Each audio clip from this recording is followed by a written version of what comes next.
Education School District 2 Board Meeting, Wednesday, July 26, 2023 at 6:30 is now in session. Can I get a call to order? Roll call. Mrs. Dye? Here. Mrs. Gonzalez? Here. Mr. Laudadio? Here. Mrs. Leyva? Here. Mrs. Miller? Here. Ms. Parthamos? Mr. Stoltman? Here. Okay, public comments. Oh, we establish a quorum, pledge of allegiance. I pledge allegiance to the flag of the United States of America and to the republic for which it stands, one nation, under God, indivisible, with liberty and justice for all. You're on, Uh-huh. you got on your iPad? Yeah, So fine. it's working. Yes. Good. Okay, public comments. We have any public comments? No? No. Nothing? Okay, celebrations. Dr. McCullough. Sure, we have one tonight. It's in regards to the Cures Culinary Program that we offered this summer. Our bilingual students had the unique opportunity this summer through a partnership with COD to join some Fenton students in going to the College of DuPage Culinary and Hospitality School. They joined Fenton in order to experience what it's like to go to college and focus on culinary arts. So here's just a quick peek at their experience this summer.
So I just want to give a shout out to the College of DuPage for partnering with us.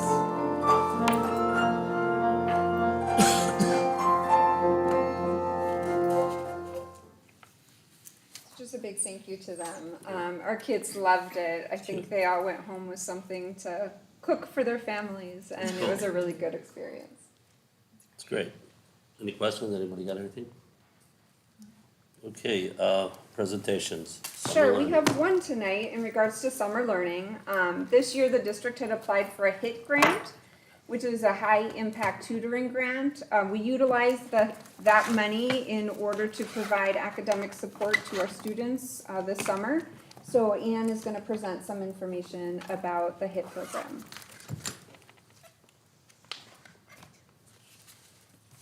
All right, so we do have a lot to celebrate from our summer learning. As you can see, we had a lot of students attending. In the traditional summer school, we had a total of 191 students, as well as in the EL summer program, another 71 students that took advantage of these learning opportunities. To make all of that happen, it takes a lot of our staff to be on hand, be there for our kids. And that's something we're so proud of here in Bensonville. A lot of our neighboring districts struggle to get staff to come in during the summer, to give some of their time to have the students be able to learn in the summer. So we're really proud and thankful to all of these staff members that made it possible. So as Katie mentioned, we were benefactors of the High Impact Tutoring Grant, which is targeted to help those students that are still experiencing learning loss through the pandemic. ISB partnered with ISU to provide learning modules for those individuals that would be supporting learning of these students, just to give them more tools in their toolbox. And one of our teachers that participated, you could see the quote there, but they found it very insightful and they were able to apply those strategies right away.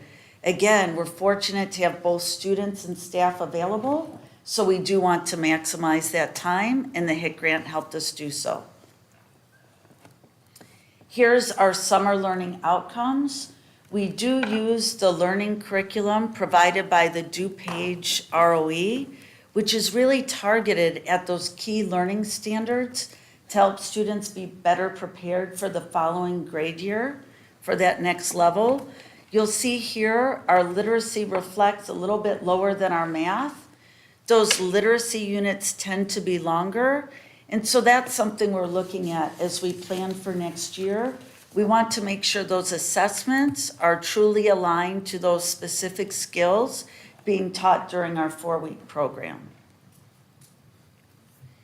One of the huge celebrations beyond the academic learning was continuing to fuel that love and passion for reading.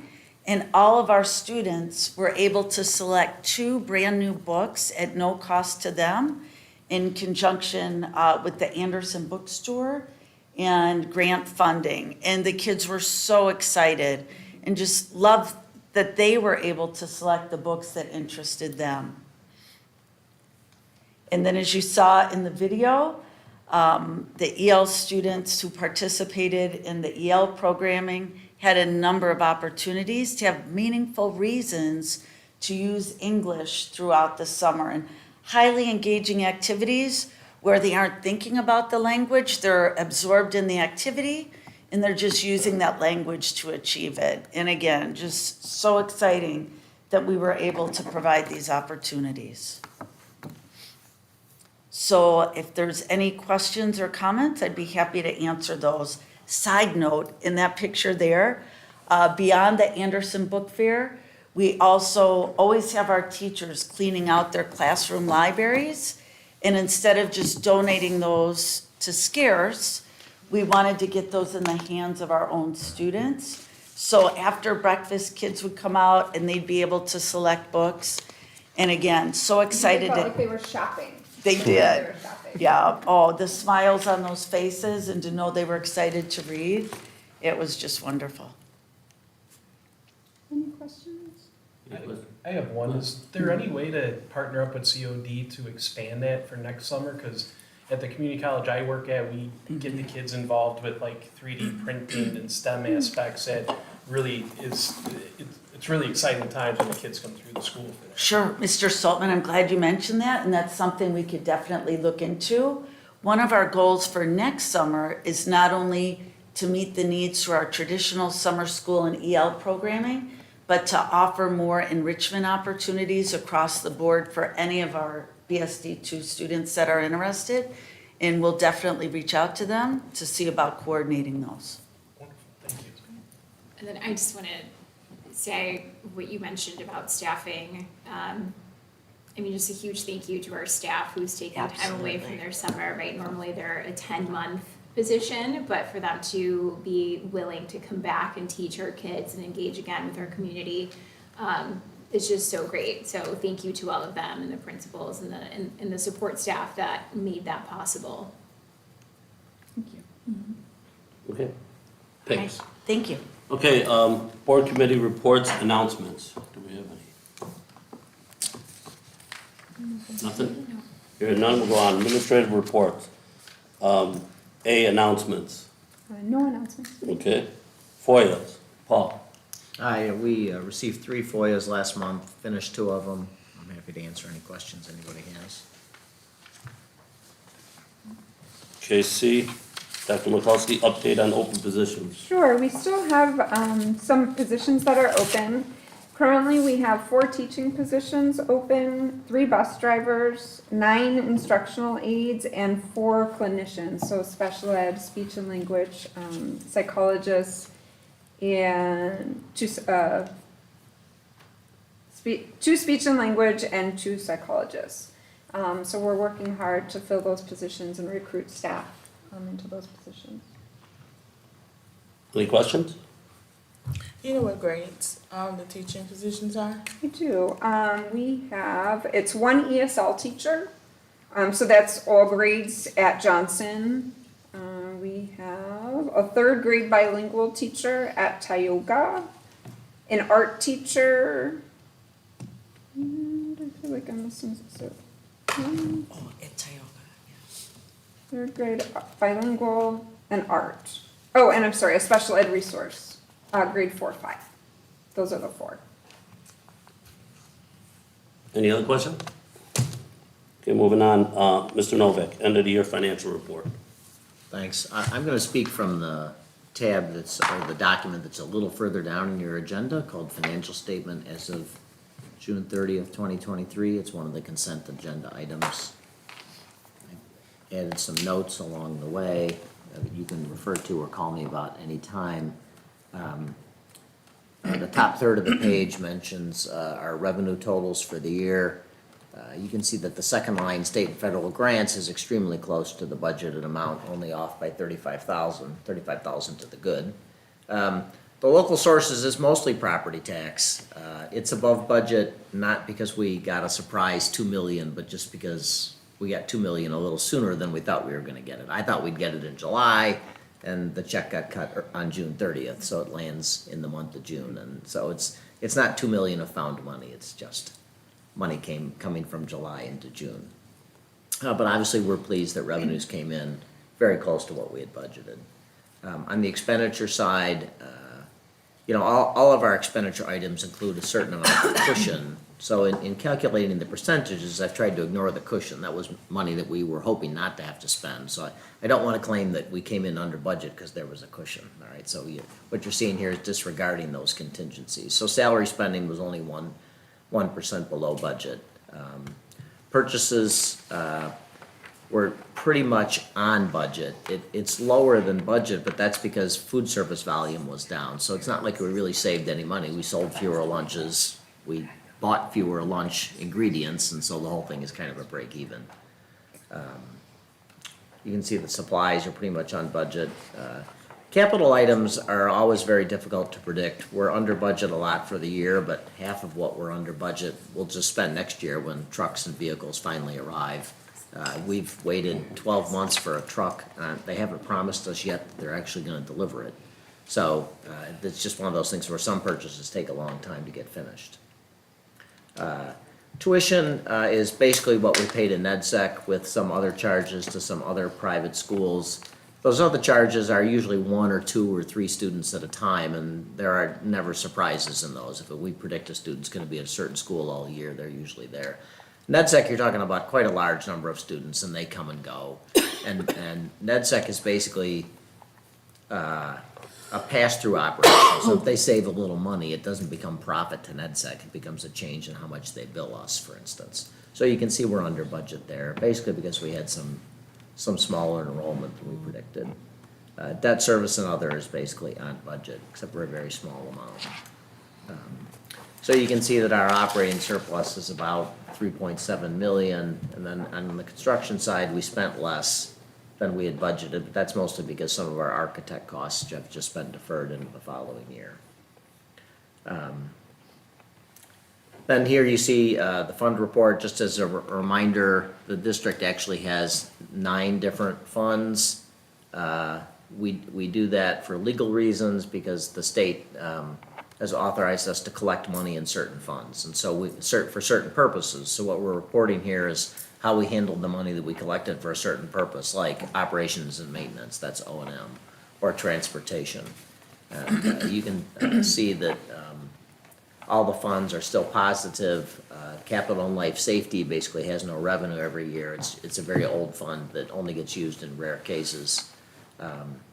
Insurance is kind of speaks for itself. That's just insurance for the district, not for our staff. So all of our funds are in good shape.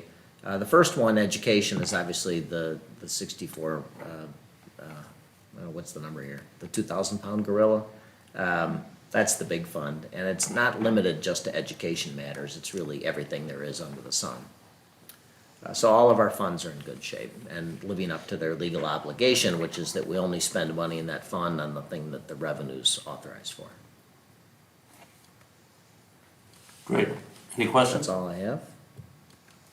Hearing none, let's move on to E, overview of 2023-24 budget.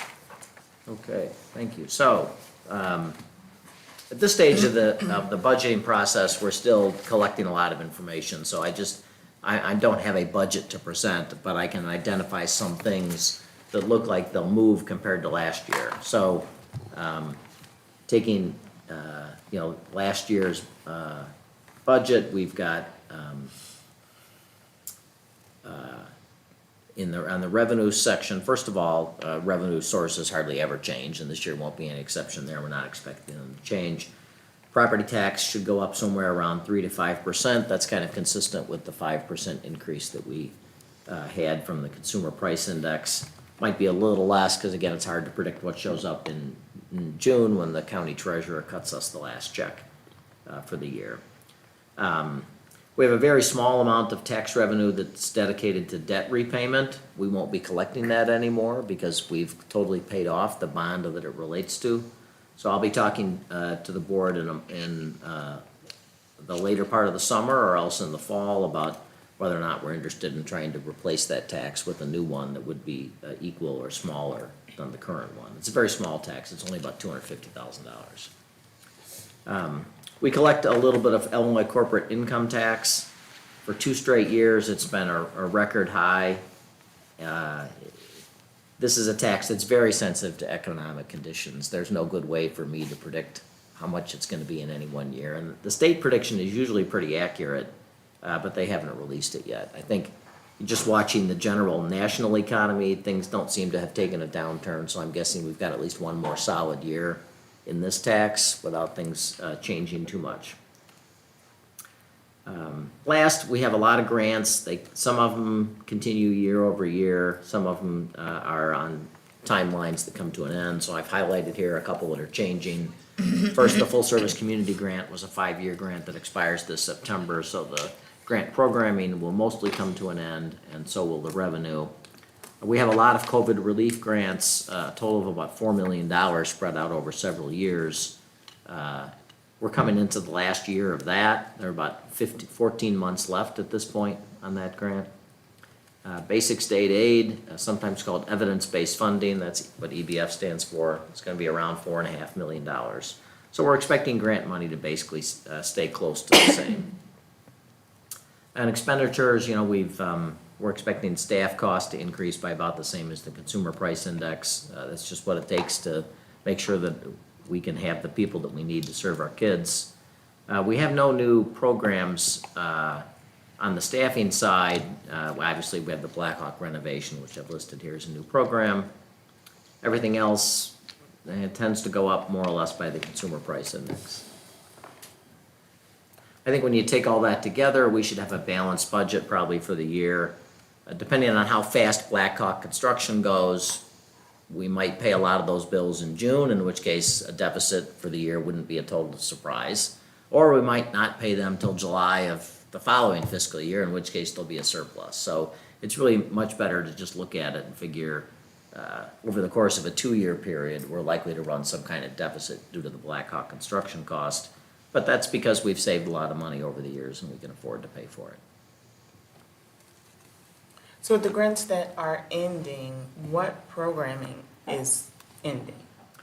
The one that's ending this year is called the Full Service Community Schools, and that was a grant in which most of the programming was provided by contractors. So we had 3 1/10 employees who arranged grant programs, monitored the attendance of students and staff, did things like that. That's the FRIDA program that we're now replacing with Right at School. And we Okay. have funds from other grants to be able to support that.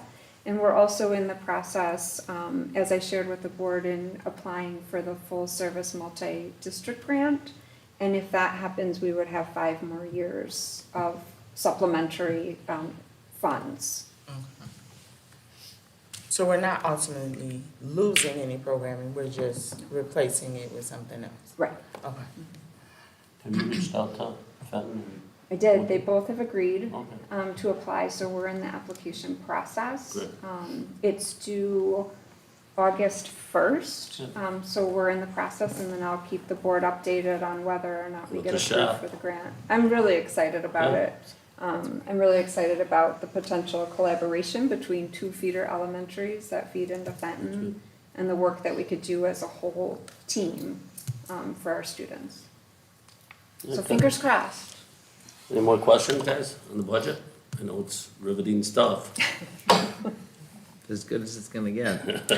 Hearing none, consent agenda, do you guys got anything you want pulled, or you wanna talk about anything, or are we good to go?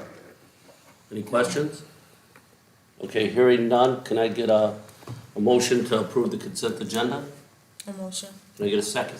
Second. Can I get a roll call? Mrs. Dye? Aye. Mr. Stolman? Aye. Mrs. Gonzalez? Aye. Ms. Parthamos? Aye. Mr. Laudatio? Aye. Mrs. Miller? Aye. Mrs. Leba? Aye. Okay, So I'd like to take a minute just to introduce two of the members of our administrative team that you have just approved for employment. The first one is Saul Melendez. He is coming to us from CPS. He is going to be the assistant principal over at Johnson School.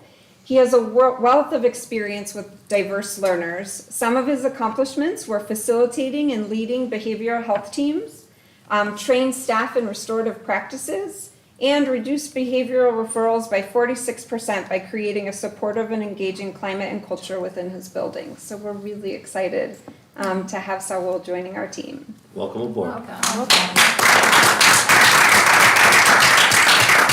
And our second member is going to be our Blackhawk Middle School Assistant Principal of Teaching, Learning, and Curriculum, Instruction, and Assessment. That sound like me. I know. I'm saying Anne's title, Curriculum, Instruction, and Assessment. We're really excited to have Concetta join us again. Concetta actually started here in Bensonville as a student teacher, correct?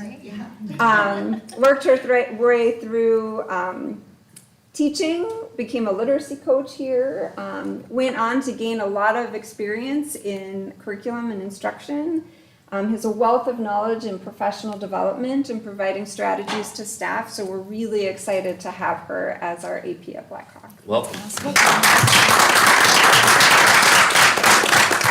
So you both are welcome to stay, but you're also welcome to leave if you'd like as well. But we wanted the board to be able to see you both and put a name with a face for our schools. Great. Okay, moving on, conference action items, approval of disciplinary practices handbook. Sure, so that's the information that the discipline committee reviewed and made a few changes. The board had the red line copy to see what those changes were, unless the board has any questions. Any questions for anybody? Nothing? Marisol? No? All right, do I get a motion to approve the disciplinary rules presented? Motion. I'll second. Roll call. Mr. Stoltman? Aye. Mrs. Leva? Aye. Ms. Parthamos? Aye. Mrs. Miller? Aye. Mrs. Gonzalez? Aye. Mrs. Dye? Aye. Mr. Laudatio? Aye. Forget you. Okay, B, first reading policy revision 2-120, board member development. So this was just a policy change from press, adding in the training that board members needed.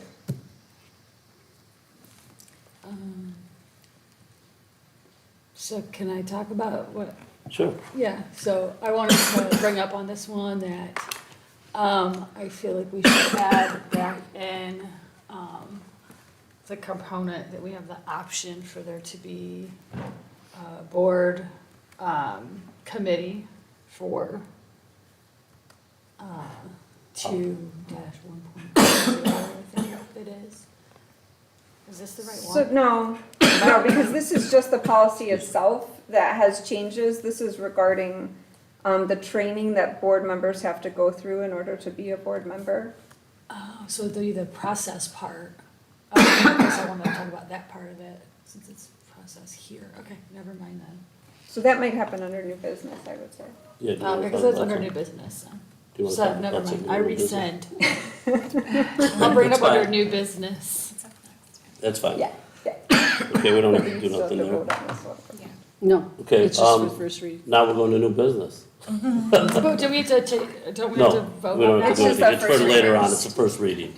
Okay. got So it. just if anybody has questions Yeah. about that policy, and then you can talk about We could have the, talked about it, Oh, okay. but it's just a first reading, That was so kind of like a question. it's at a later date. Okay, going for new business, I guess we might have something. Well, yeah, because I guess when I was reading that, it caused me to look at the process part. So I guess, in my opinion, I think it's important that we add back into our board policy, the line about that we have the option, of having a policy committee. I don't think that we should, actively run it, because I'm satisfied, I think we all are with how things are set up. But fundamentally, when I was looking at, our role as board members and what we're supposed to be doing and, what we're supposed to be in charge of looking after and our role as board members, I think it's really important that we, in the event that, like, if something happened to Katie or we had to hire somebody new, that we have procedures in place that would make sense for the longevity of our board, and that we have the option as a board that we are in a situation where we can be responsible for, as policy comes in, that we can be in charge of it and that it's not out of our hands. So I understand that we don't necessarily need to meet or have a policy that's active, a committee that's active, but I feel like that is something that we should make sure that we have the ability to do. That's just my personal opinion. Well, let me just say something. I think we use press, correct? yes, And then press, you guys get it and you read it, yes. and you go through it, and then if you guys got any questions on anything, you probably call a lawyer, I would think. Yes. And then we do get a first reading and a second reading. So, I mean, and I don't know if you could just keep a committee out there without actively doing anything. So the board But I knows- think actually in the press policy for board procedures, it's actually in there that there's an option for. So it is an option to have a committee. Once you put it in board policy, you hold that committee. So a policy committee would be an open meeting. It's a board committee, and it's an open meeting where you would then talk about each of the policies. The current practice that we have is we utilize press. And so press is an organization that writes all of the policies so that everybody's following the statutes, the laws, school code. And then most districts adopt that press policy because you're paying for that service. You're paying to be a member of press. Then those policies come to Paul and we review them. If they don't match what we currently have in policy, then sometimes we reach out to our attorney if there's big changes. Otherwise, we redline those policies, and that's what comes before the board for a first reading. And that's when the board has the opportunity to vet the policy. So just now, you just vetted the first reading of that board member policy. If you had any questions about that policy, that's where you would talk about it here and say, I have a question about this, or can you ask the attorney about this, or could you clarify this information? That's the first vetting process of the board. Then it goes, we would take it back and make any revisions that, with our attorney's approval, because it has to be defensible. Any changes that the board makes, we have to make sure is appropriate and defensible in law in the case that we were sued or something were to come about. Then we would bring it back again for the second reading. And then if the board is okay with it, that's when the board then votes to approve and make it a district policy. Yeah. I think to piggyback on what Lori said, I think 3-4 years ago, we did have a policy committee and then it was reversed to the superintendent or the delegate to go through the policies. And I think So- that's more because we became, I mean, we're a press member, so the district's already paying for somebody to analyze and create those policies to make sure that they're lawful and they're defensible. So we have that in place. There's not really a reason to have a committee come together, because then we have what press has put in place, and then any additions or changes that the board wants to make, you would do that under that first reading. But you wouldn't put in policy an option for a committee. You either have to have the committee, once it's in policy, you have the committee or you don't have the committee, because it becomes a public meeting. If at any time, like Lori's example of, let's say Katie's not here anymore and we really feel like we need a policy committee, the board can make that decision at any Yeah. time. You would put that on the agenda and the board would vote to then have a policy committee. So I don't want you to feel like you can't do that. You can always, change that if you felt it was necessary, or if we were no longer a press district, that might be something then that the district Yeah. wanted to move forward with. So then, Oh, go ahead. I'm sorry, so then at that point, if we adopt that, or if we establish a committee, then that committee is responsible for going through those policies and reading through them, right? Correct? Well, it's kind of double work, because Yeah. press I mean, is I already hear, I'm just created trying to that. get an understanding of what the committee would do. I mean, basically, the committee would be doing what the board has to do anyways, because the board, no matter if you have a committee or not, the board is still the one that's voting on these policies. So you would still all have to read the policies, be engaged in them, and make the final determining vote. So it's kind of an additional step that, in my opinion, is unnecessary, because you already have press that's writing them, us that's reviewing them, the attorney that's making sure they're defensible, and then we bring it to you for input. We take your input and we kind of go through that process again when you have the second reading. To put my mind at ease, just because I know Lori's so involved in school systems, is there a benefit, Lori, for the committee? Like, can you give me some examples on why you're passionate about it, just so I can get an understanding? And two, would we still be a press district with a committee? Right, we're gonna need it. I wouldn't be comfortable not being No, impressed. we're not Okay. lawyers. Because, I But I mean, do wanna hear too what. I'll be honest, there's nobody at this table besides Paul Yeah. who could write a policy or approve a policy and make it defensible. It's just not the expertise that we have. And that's why we pay press to do Well, I that think we'd work. be putting a lot more work on Paul and our lawyers. Yeah, I wouldn't be It would cost comfortable a lot not being more. a Yeah, you press can't. district either. I mean, I think I that's keep a disaster. shortcut on my desktop to the press Yeah. resource where they list all the reasons that they researched to pick this, that, or the other thing. I promise you, I look at that every single week, and it comes up all the time. Because So press is it's a who very alerts valuable us resource. when there's a change. So if there's a change, press says, like this particular policy, press sent us a notification to say, you need to make sure that your policies now include this additional board training. So we did that, we added that. And then it came before the board redlined, so you could see the changes based on what press was telling us to do. So if we didn't have press, we wouldn't have that. Well, go ahead, Lori, answer Jim's Yeah. questions of Marisol. I wanna hear Good. too. I can't remember I was listening and reading while you were saying that. I was just asking why you're passionate about the committee, because Yeah. I'm not super educated on that, and if you brought it forward, I know there was a reason. So I hate to call you on the carpet like that, but Oh, there's no, a I mean, valid reason, I I'll don't stand. mind, I wanted to bring it up, because I guess I feel like, I'm looking at the policy here, on press, and it says because I don't know a ton about it myself, I just wanted to understand it. There's two kinds of committees, there's special committees and standing committees. So special committees can meet and standing committees have to meet. So I guess that's how they're different. I guess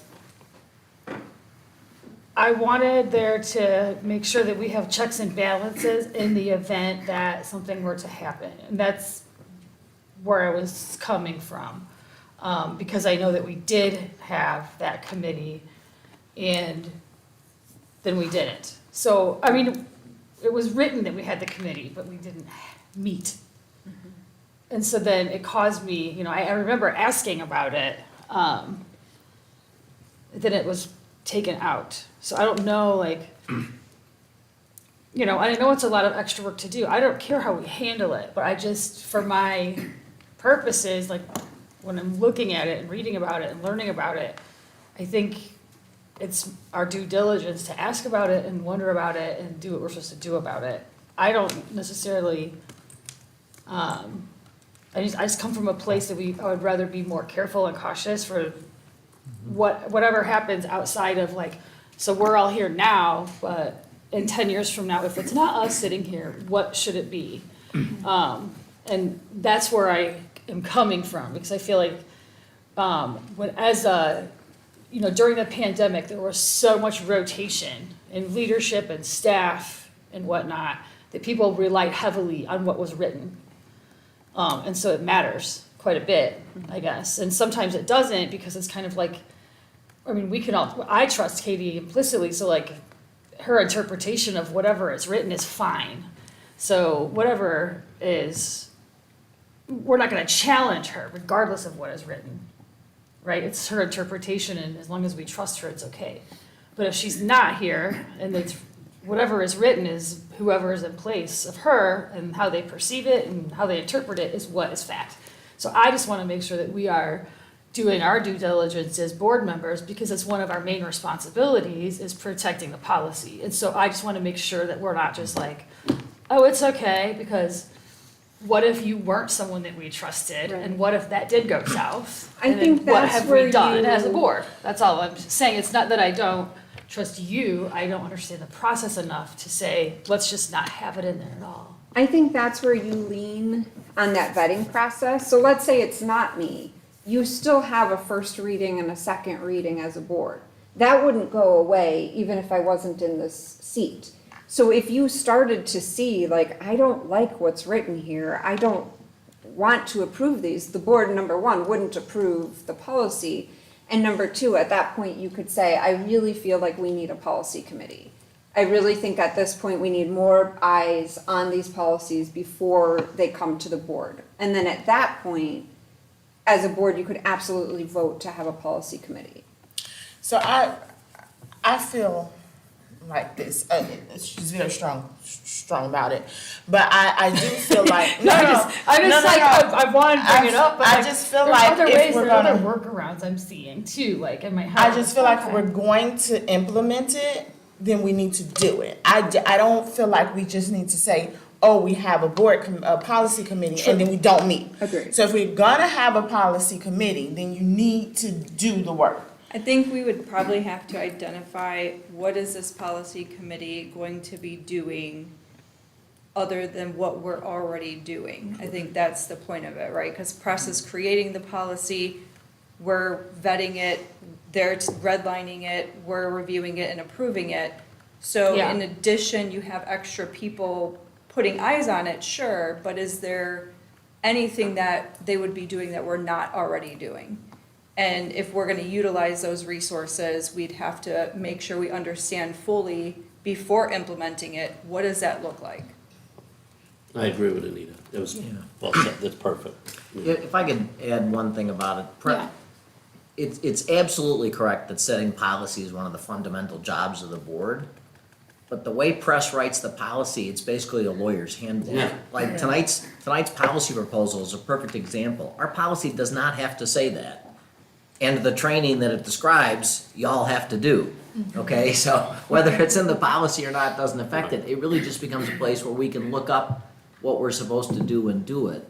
So a policy committee is not gonna find much useful work in checking up on whether the press lawyers wrote down the requirements correctly. That basically Justin, and to a much smaller extent me, are doing that already, okay? Sometimes policies come up and they have actual real substantive policy choices in them. And we do try to highlight those for you. If we ever miss one, you should call us up immediately on, Monday after the packet comes out and say, how come that policy doesn't offer me the chance to give input on that third paragraph there? Because that's a big deal and we should talk about it. I think that's our role as the administration, is to pluck out the few occasions where that happens and make sure that oh, this one's in your wheelhouse. This is not something the legislature has decided for you and press is just writing down. You gotta actually think about this one. And I think too I've worked in a school district, I'm familiar with press, but it is through IASB, correct? The Illinois Association of Yes. School Boards. So, but maybe we just need to become more familiar, like kind of to what Lori said, of paying more, obviously, not saying we're not paying attention, but looking for those times when there is a policy out there and maybe discussing it a little Yeah. bit more, so as opposed to maybe just listing out the policy, speaking to it a little bit, if it's something that, just to give it more stuff, does that help? Yeah, if it's a I don't more know. detailed- Maybe that is Yes. what it is, because when you said something, that's, I think, what caught my attention, because we're a local district, we're a local board, and we represent our community, and my neighbors, and my students, and our kids. And the Illinois Association of School Boards represents attorneys that are hired by lobbyists and superintendents and other people.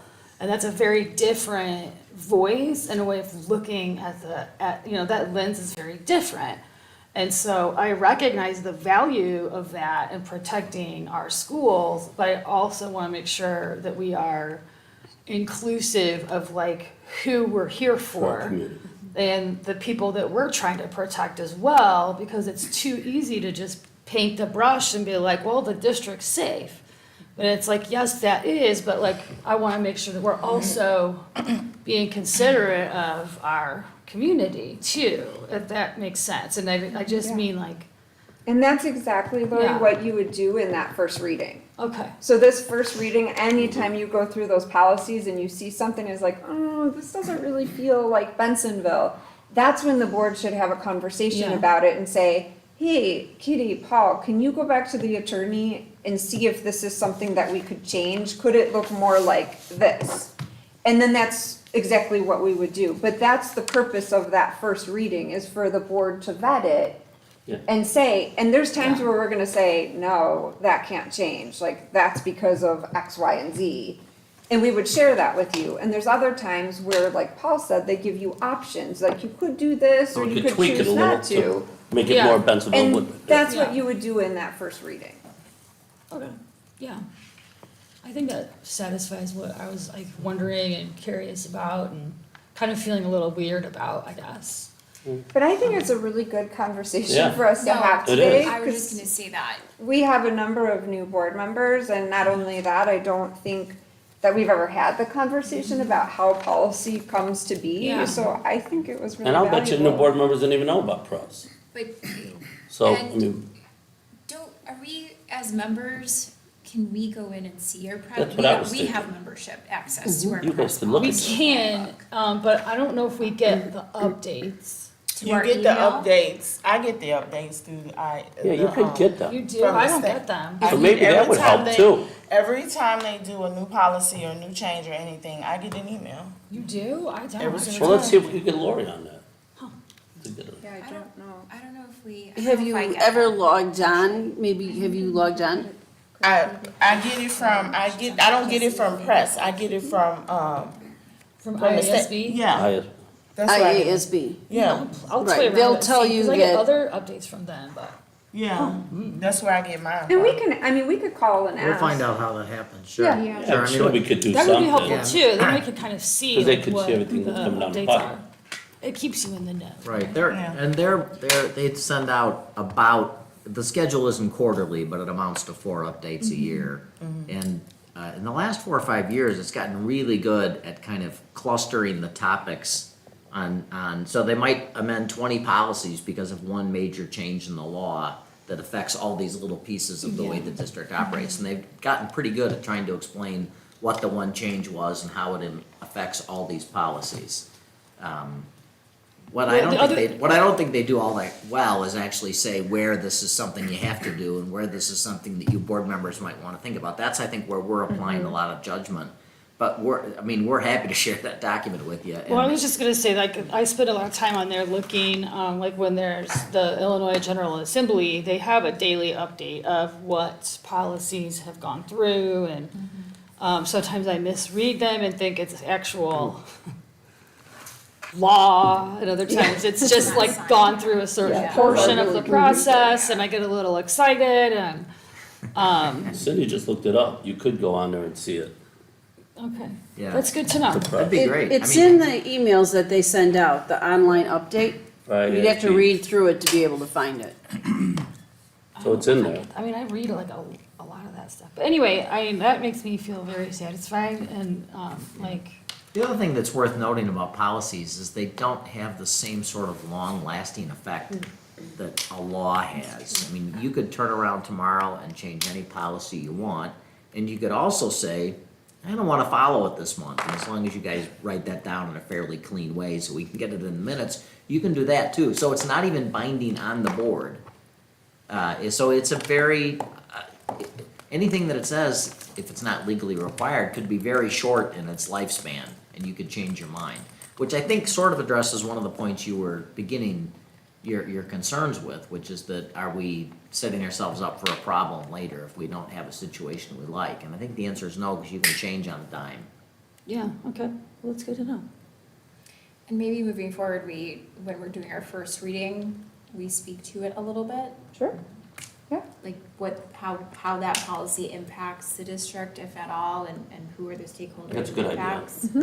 Because I think then, we might read it but not understand it. Right. And how it impacts, and then that way we can maybe speak to some of those, just like we did today. Yeah. When there's one of those that, I find to be interesting, it shows up in the memo here under the heading options considered. And most of the time it doesn't show up because the thing is just a lawyer's handbook. All right, well, Does thank that- you for the entertaining the conversation It's and good. Good conversation. participating. It's interesting to me, so I learned a lot. Very good. You got any more new business? All right, hearing none, I don't think we have a closed session, correct? We do not. Okay, do I get a motion to adjourn this meeting? Motion. Do I get a second? Good. All in favor? Aye. Okay, we're done, guys.